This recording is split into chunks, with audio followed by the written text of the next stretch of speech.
एक कहावत है कि शुतुरमुर्ग खतरा देखकर रेत में सर गड़ा देता है। ऐसा करने से उसे लगता है कि खतरा नहीं है। शुतुरमुर्ग ऐसा करता है या नहीं मुझे नहीं पता, लेकिन मुझे यह पता है कि अनेक जातिवादी लोग शुतुरमुर्ग की तरह का व्यवहार करते हैं। भारत के अनेक जातिवादी लोग शुतुरमुर्ग की तरह होते हैं, जो जातीय भेदभाव और जातीय उत्पीड़न देखने के बाद भी उसके होने से इनकार करते हैं। जातिवादी शुतुरमुर्ग देश की सर्वोच्च संस्थाओं में भी हैं, वे संसद और सर्वोच्च न्यायालय में भी हैं, वे प्रशासनिक सेवाओं में भी हैं, वे स्कूलों में शिक्षक और शिक्षिकाओं के रूप में हैं, विश्वविद्यालय के प्रोफेसरों में भी ऐसे अनेक शुतुरमुर्ग हैं। हाउसिंग सोसाइटीज के रिटायर्ड लोगों में तो ऐसे शुतुरमुर्गों के झुंड मिल जाएंगे। अनेक जवान और पढ़ी लिखी लड़कियां भी जातिवादी शुतुरमुर्ग की तरह का व्यवहार करती हैं। हालांकि उन लड़कियों को अपने आधुनिक होने का भ्रम बना रहता है।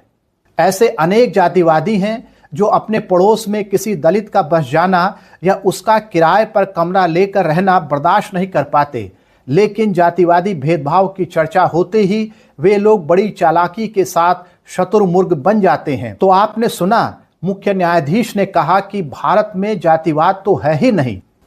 एक और सबूत देखिए, पश्चिम बंगाल जेल मैनुअल के नियम संख्या 1117 में कहा गया है कि किसी जेल में कोई कैदी जो इतनी ऊंची जाति का है कि वह मौजूदा रसोइयों द्वारा पकाया गया भोजन नहीं खा सकता, उसके लिए अलग से रसोइया नियुक्त किया जाएगा और उसे सभी के लिए खाना पकाने का काम सौंपा जाएगा। यह नियम छुआछूत का समर्थन करता है, लेकिन भारतीय जेलों में छुआछूत को कानूनी सुरक्षा प्रदान की गई है। सुप्रीम कोर्ट के बार रूम में जातिगत भेदभाव हो रहा है।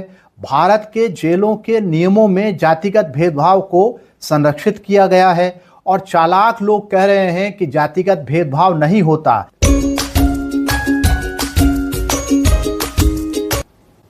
साथियों नमस्कार, मेरे YouTube चैनल जरूरी सवाल पर आप सबका स्वागत है। एक कहावत है कि शुतुरमुर्ग खतरा देखकर रेत में सर गड़ा देता है। ऐसा करने से उसे लगता है कि खतरा नहीं है। शुतुरमुर्ग ऐसा करता है या नहीं मुझे नहीं पता, लेकिन मुझे यह पता है कि अनेक जातिवादी लोग शुतुरमुर्ग की तरह का व्यवहार करते हैं। इसके बाद भी जातिवादियों और शुतुरमुर्ग में एक बुनियादी फर्क है। अगर शुतुरमुर्ग वैसा करता भी है तो हो सकता है कि वह ऐसा किसी बेसिक इंस्टिंक्ट के प्रभाव में करता हो, लेकिन जातिवादी अनेक रणनीतियों को अपनाने की प्रक्रिया में ऐसा करते हैं। जैसे शुतुरमुर्ग अज्ञानता में सुरक्षा खोजता है, वैसे ही जातिवादी भी अज्ञानता की गुफा में घुसकर अपने जातीय विशेषाधिकारों को बनाए रखना चाहते हैं। भारत के अनेक जातिवादी लोग शुतुरमुर्ग की तरह होते हैं, जो जातीय भेदभाव और जातीय उत्पीड़न देखने के बाद भी उसके होने से इनकार करते हैं। ऐसा करना जातिवादियों का पलायन न होकर एक शातिराना रणनीति होती है। वे लोग यथास्थितिवादी होते हैं। वे यथास्थितिवादी इसलिए होते हैं क्योंकि उन्हें ब्राह्मणवादी संरचना की बदौलत विशेष होने के अधिकार मिले हुए होते हैं, जिन अधिकारों को वे छोड़ना नहीं चाहते। ऐसे शुतुरमुर्ग गांव और देहात में हैं। ऐसे शुतुरमुर्ग पश्चिमी देशों में भी पहुंच गए हैं। ऐसे शुतुरमुर्ग अमेरिका और स्कैंडिनेवियन कंट्रीज में भी बस गए हैं। जातिवादी शुतुरमुर्ग देश की सर्वोच्च संस्थाओं में भी हैं, वे संसद और सर्वोच्च न्यायालय में भी हैं, वे प्रशासनिक सेवाओं में भी हैं, वे स्कूलों में शिक्षक और शिक्षिकाओं के रूप में हैं, विश्वविद्यालय के प्रोफेसरों में भी ऐसे अनेक शुतुरमुर्ग हैं। हाउसिंग सोसाइटीज के रिटायर्ड लोगों में तो ऐसे शुतुरमुर्गों के झुंड मिल जाएंगे। अनेक जवान और पढ़ी लिखी लड़कियां भी जातिवादी शुतुरमुर्ग की तरह का व्यवहार करती हैं। हालांकि उन लड़कियों को अपने आधुनिक होने का भ्रम बना रहता है। ऐसे अनेक जातिवादी हैं जो अपने पड़ोस में किसी दलित का बस जाना या उसका किराए पर कमरा लेकर रहना बर्दाश्त नहीं कर पाते, लेकिन जातिवादी भेदभाव की चर्चा होते ही वे लोग बड़ी चालाकी के साथ शुतुरमुर्ग बन जाते हैं। भारत के बड़े वकीलों में से एक इंदिरा जयसिंह भी एक वकील हैं। भारत के सर्वोच्च न्यायालय में वकालत करती हैं। अभी कुछ दिन पहले ही वे फोरम 4 न्यूज़ नाम के एक चैनल पर एक पैनल डिस्कशन में शामिल हुई थी। उस पैनल डिस्कशन में जातिवादी भेदभाव पर न्यायपालिका में पसरी अज्ञानता के उन्होंने 2 उदाहरण दिए। यूजीसी की गाइडलाइंस के संदर्भ में एक केस का जिक्र करते हुए उन्होंने एक घटना सुनाई। जिस दौरान केस पर सुनवाई हो रही थी, उसी दौरान उस केस पर टिप्पणी करते हुए मुख्य न्यायाधीश ने कहा कि आप इस केस को कोर्ट में क्यों ले आए।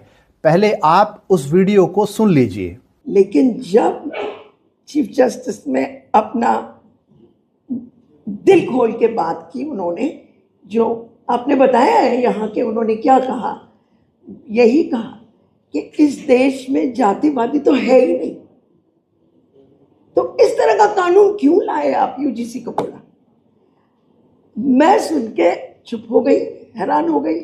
मैंने सोचा मैं इस आदमी को कैसे समझाऊं कि इस देश में जातवादी है।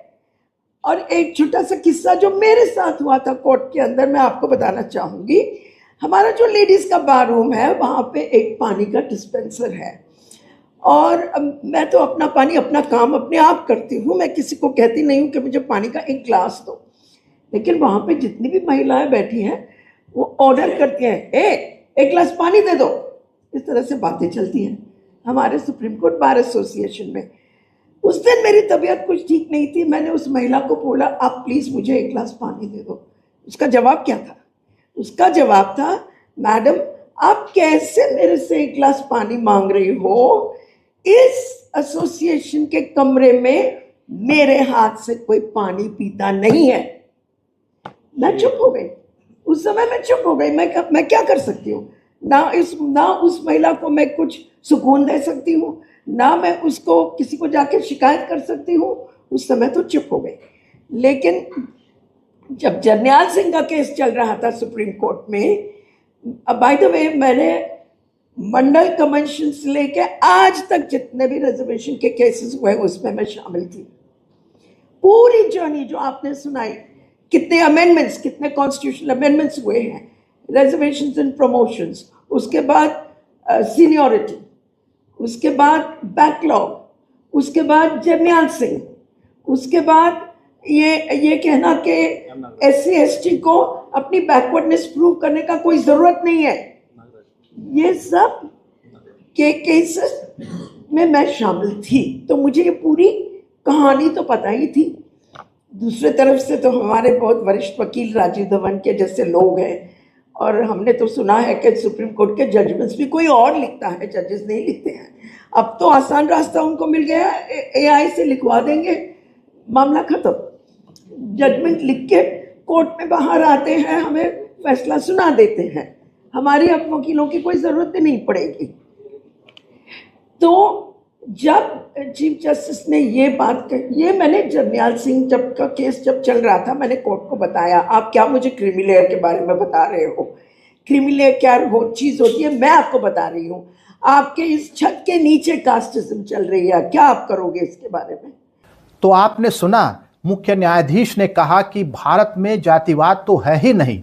मुख्य न्यायाधीश की टिप्पणी पर इंदिरा जयसिंह ने फोरम 4 के अपने भाषण में कहा कि उस समय उनकी समझ में नहीं आया कि वे मुख्य न्यायाधीश को कैसे समझाएं कि भारत में जातिवाद है। उन्होंने बताया कि सुप्रीम कोर्ट में महिलाओं के लिए एक बार रूम है, उस बार रूम में पानी का एक डिस्पेंसर रखा हुआ है। इंदिरा जयसिंह ने बताया कि वैसे तो वह अपना काम खुद कर लेती हैं, लेकिन एक दिन उनकी तबीयत ठीक नहीं थी, तो उन्होंने वहां पर बैठी एक महिला से एक गिलास पानी मांगा। उस महिला ने आश्चर्य प्रकट करते हुए कहा कि मैडम आप मुझसे पानी मांग रहे हो? आपको मालूम है कि बार एसोसिएशन के इस कमरे में मेरे हाथ से कोई पानी नहीं पीता। उन्होंने कहा कि यह जातिवादी भेदभाव देश की सबसे बड़ी अदालत में हो रहा है और मुख्य न्यायाधीश बड़ी आसानी से कह रहे हैं कि भारत में जातिवाद नहीं है। अब आप ही बताइए कि यह शतुर्मुर्ग का रेत में सर देने जैसा काम हुआ या नहीं। एक और सबूत देखिए। पश्चिम बंगाल जेल मैनुअल के नियम संख्या 1117 में कहा गया है कि किसी जेल में कोई कैदी जो इतनी ऊंची जाति का है कि वह मौजूदा रसोइयों द्वारा पकाया गया भोजन नहीं खा सकता, उसके लिए अलग से रसोइया नियुक्त किया जाएगा और उसे सभी के लिए खाना पकाने का काम सौंपा जाएगा। यह नियम छुआछूत का समर्थन करता है और इस तरह भारत के संविधान के अनुच्छेद 17 का स्पष्ट उल्लंघन करता है। मध्य प्रदेश जेल मैनुअल 1987 के नियम 36 में कहा गया है कि लैट्रिन परेड के वक्त प्रत्येक शौचालय से जुड़े मेहतर को मौजूद रहना होगा और उसे संबद्ध अधिकारी का ध्यान उस कैदी की ओर दिलाना होगा जिसने शौच करने के बाद अपने मल को सूखी मिट्टी से नहीं ढका। पश्चिम बंगाल की जेल नियमावली के नियम 741 में कहा गया है कि भोजन उपयुक्त जाति के कैदी रसोइयों द्वारा पकाया और कोठरी तक पहुंचाया जाएगा। यानी भोजन पकाने और भोजन पहुंचाने का काम उन जातियों से नहीं लिया जाएगा जिन्हें परंपरागत तौर पर उच्च जाति का नहीं माना जाता है, सवर्ण नहीं माना जाता है, यानी दलित जाति के लोगों से ऐसे काम नहीं लिए जाएंगे। इस तरह के जेल नियमों पर कोर्ट ने फैसला सुनाया कि यह प्रावधान कि भोजन उपयुक्त जाति के सदस्यों द्वारा पकाया जाएगा अस्पृश्यता यानी अनटचेबिलिटी की धारणा को दर्शाता है, जहां कुछ जातियों को खाना पकाने या रसोई के काम को संभालने के लिए उपयुक्त माना जाता है जबकि अन्य को नहीं।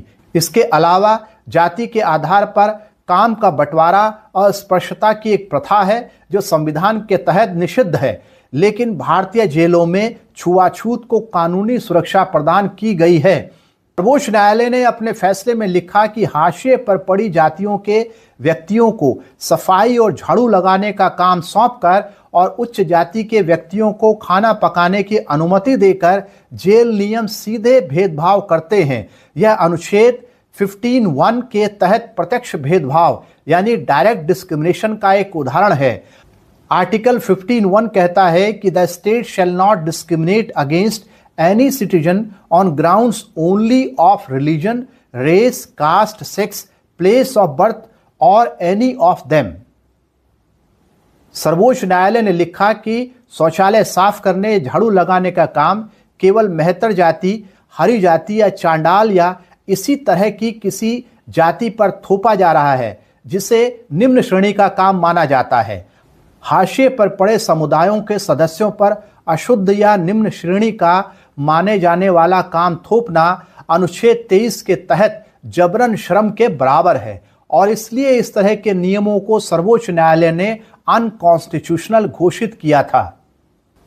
एक और सबूत देखिए, पश्चिम बंगाल जेल मैनुअल के नियम संख्या 1117 में कहा गया है कि किसी जेल में कोई कैदी जो इतनी ऊंची जाति का है कि वह मौजूदा रसोइयों द्वारा पकाया गया भोजन नहीं खा सकता, उसके लिए अलग से रसोइया नियुक्त किया जाएगा और उसे सभी के लिए खाना पकाने का काम सौंपा जाएगा।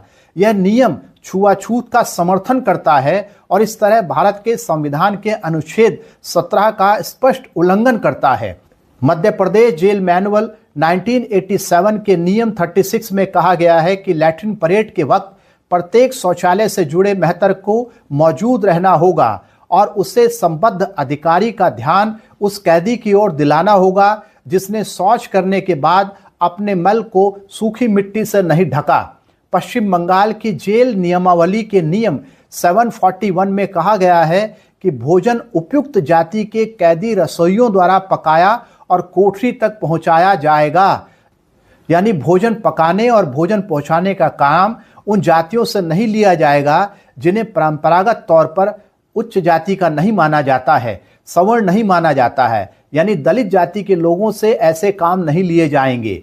इस तरह के जेल नियमों पर कोर्ट ने फैसला सुनाया कि यह प्रावधान कि भोजन उपयुक्त जाति के सदस्यों द्वारा पकाया जाएगा अस्पृश्यता यानी अनटचेबिलिटी की धारणा को दर्शाता है, जहां कुछ जातियों को खाना पकाने या रसोई के काम को संभालने के लिए उपयुक्त माना जाता है जबकि अन्य को नहीं।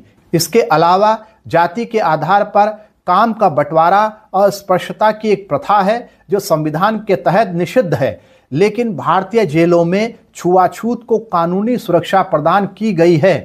सर्वोच्च न्यायालय ने अपने फैसले में लिखा कि हाशिए पर पड़ी जातियों के व्यक्तियों को सफाई और झाड़ू लगाने का काम सौंपकर और उच्च जाति के व्यक्तियों को खाना पकाने की अनुमति देकर जेल नियम सीधे भेदभाव करते हैं। यह अनुच्छेद 15(1) के तहत प्रत्यक्ष भेदभाव यानी डायरेक्ट डिस्क्रिमिनेशन का एक उदाहरण है।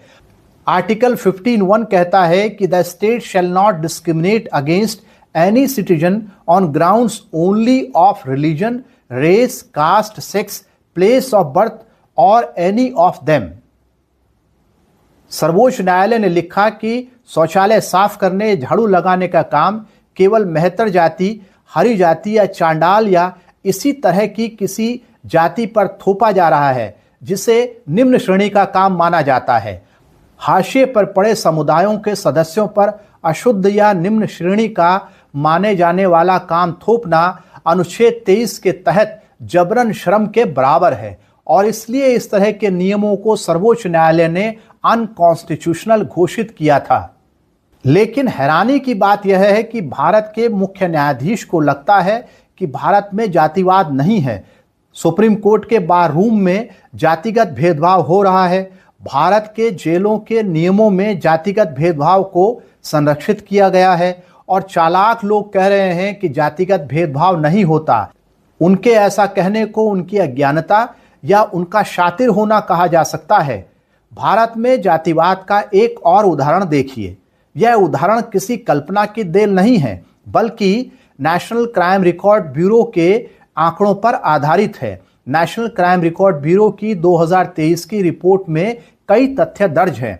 इस रिपोर्ट के वॉल्यूम 2 के पेज नंबर 552 पर एक टेबल दी गई है। इस टेबल का नंबर है 7A.2।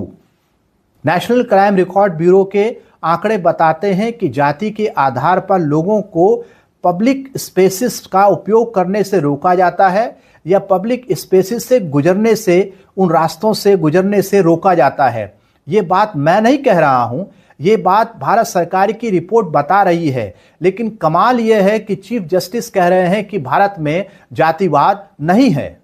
तो साथियों, मैंने बात शुरू की थी इंदिरा जयसिंह द्वारा सुप्रीम कोर्ट में जातिगत भेदभाव के उनके ऑब्जर्वेशन से। लेकिन यह बताने के लिए कि चीफ जस्टिस की राय गलत है, मैंने 2 सबूत पेश किए। एक, जेल के नियमों में जातिगत भेदभाव और छुआछूत को मान्यता देने वाले नियम, और दूसरा नेशनल क्राइम रिकॉर्ड ब्यूरो का यह बताना कि अभी भी जाति के आधार पर लोगों को पब्लिक स्पेसिस का उपयोग करने से रोका जा रहा है या जो सामान्य रास्ते हैं, जो पब्लिक के लिए बने हुए रास्ते हैं, उन रास्तों से गुजरने से रोका जाता है। सवाल यह है कि जिन तथ्यों को मेरे जैसा शिक्षा का व्यक्ति जान गया है, उन तथ्यों को चीफ जस्टिस नहीं जानते होंगे। इस बात पर विश्वास करना मुश्किल है। लेकिन अगर चीफ जस्टिस कह रहे हैं कि अब जातिगत भेदभाव खत्म हो गया है, तो कोई तो बात होगी जिसे बचाने की कोशिश की जा रही है। नमस्कार, मैं बीरेंद्र सिंह रावत।